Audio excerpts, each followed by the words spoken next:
cadre du projet de la mise en place d'une plateforme interactive de dématérialisation des procédures administratives et consulaires, l'UGB a soumis une offre qui a été retenue parmi tant d'autres. Et c'est ce qui a permis, en tout cas, ce qui nous a permis d'être là aujourd'hui pour assister à la cérémonie de lancement. Alors, je voudrais en profiter pour remercier en tout cas les autorités pour la confiance accordée à notre institution, qui est capable en tout cas de réaliser ce projet extrêmement important. Comme vous le voyez, ce projet va apporter, en tout cas, va mettre en œuvre beaucoup de services pour nos Sénégalais, pour nos compatriotes qui vivent à l'étranger.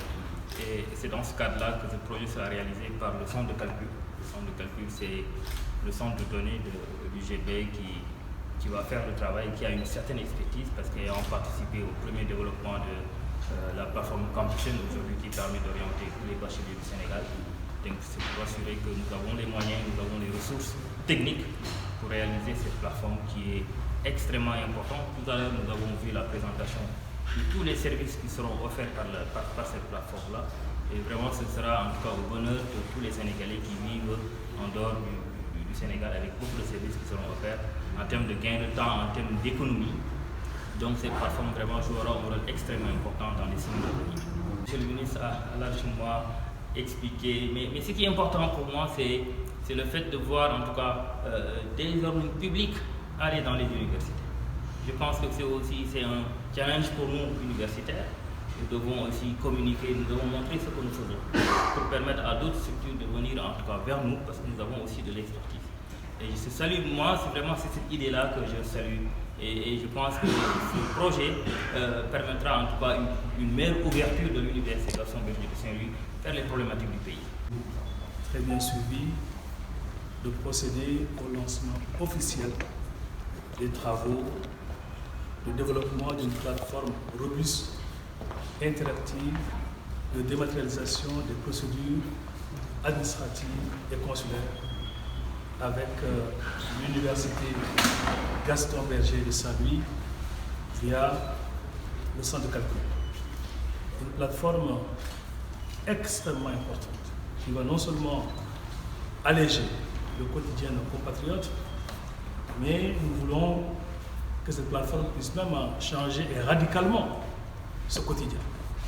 Parce que, comme nous l'avons dit tout à l'heure, nous sommes à l'ère des technologies de l'information et de la communication et que malheureusement, dans nos consulats, les compatriotes sont encore obligés de se déplacer, de prendre des billets de train, des billets d'avion, de poser des matinées ou des après-midi pour venir chercher des actes qui, normalement, pouvaient être délivrés sans pour autant que ces compatriotes puissent se déplacer.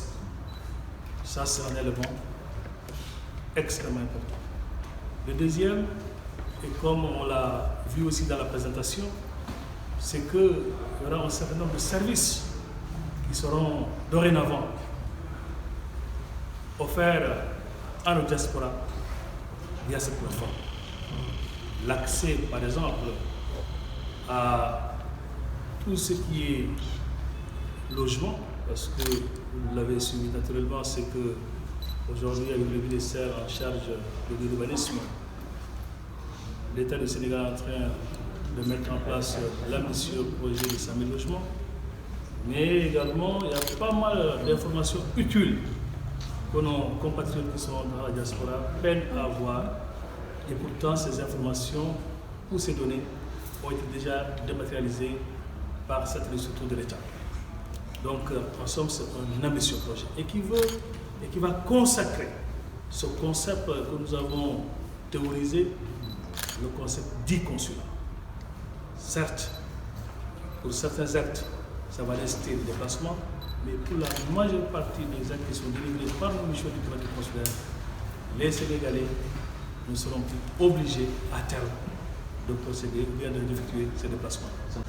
Mais oui, d'ailleurs, aujourd'hui, je dirais même, c'est une démarche qui a été engagée depuis le début, où non seulement les missions diplomatiques à travers le consulat général du Sénégal à Paris a été mis à contribution. Certains experts de l'ADE, des informaticiens du ministère, d'associations et même de diplomates également ont été mis à contribution. Donc c'est une démarche vraiment inclusive, collaborative, qui a permis d'aboutir au projet qui vous a été présenté ce matin. Nous avons même tenu un atelier où certains sont venus de la diaspora, d'autres maintenant ici même au Sénégal. Tous les services concernés et impliqués ont été mis en contribution. Donc vraiment, on ne s'est pas enfermé dans nos bureaux pour théoriser cette plateforme, mais plutôt on a vu qu'il y avait un besoin qui est là. On a benchmarké aussi avec sur beaucoup de plateformes, beaucoup de consulats, beaucoup d'ambassades à travers le monde, et nous nous sommes dit, voilà maintenant, on sait pertinemment ce que nous voulons et comment réaliser cela.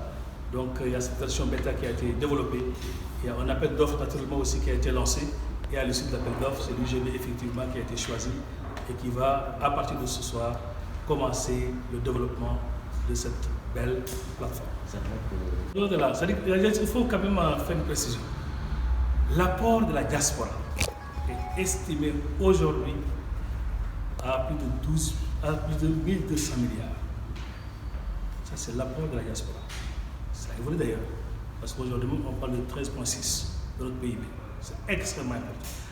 Maintenant, pour le développement de la plateforme, c'est vraiment le ministère des Affaires étrangères et sénégalais qui, aujourd'hui, a mobilisé les ressources qui vont permettre au développement de cette plateforme. Cette plateforme aussi est développée pour améliorer la qualité des services offerts à nos compatriotes de la diaspora. Mais, j'ai eu à le préciser d'ailleurs, elle a été impliquée en amont via certains responsables, via également aussi des rencontres, des discussions, et nous autres, la compréhension que nous avons de ce besoin, dans la mesure où beaucoup de nos membres qui sont dans nos cabinets étaient naturellement des personnes qui vivaient également dans la diaspora. Et qui parle du ministère des Affaires étrangères sénégalais aussi, c'est que nous avons un réseau qui est dense. Nous sommes dans plusieurs pays. Nous avons des diplomates aussi qui sont effectivement dans ces missions diplomatiques. Donc pour me résumer, cette plateforme sera développée par les ressources qui ont été mobilisées par le ministère des Affaires étrangères et des Sénégalais de l'extérieur. Naturellement aussi, nous avons le soutien du projet GMD, qui est géré aussi par la Direction générale d'appui au Sénégal extérieur, mais la contribution de la diaspora n'a pas été sollicitée pour le développement de cette plateforme. Monsieur le recteur va revenir là-dessus, mais pour être transparent avec vous, le développement est estimé seulement, et c'est extrêmement important, la première partie à 35 millions. Pour montrer aussi quand les structures publiques de l'État s'engagent, on peut effectivement faire des économies, de très belles économies. C'est énorme, c'est robuste, et j'avoue, toutes les offres qui ont été proposées, en tout cas, on l'a montré, il y avait un certain engouement, mais au final, c'est l'UGB qui a été retenu parce que son offre, effectivement, a été une offre très pertinente, très compétitive, et nous savons aussi l'expertise et le savoir-faire de cette université, mais via effectivement le centre de calcul de l'université de Gaston Berger.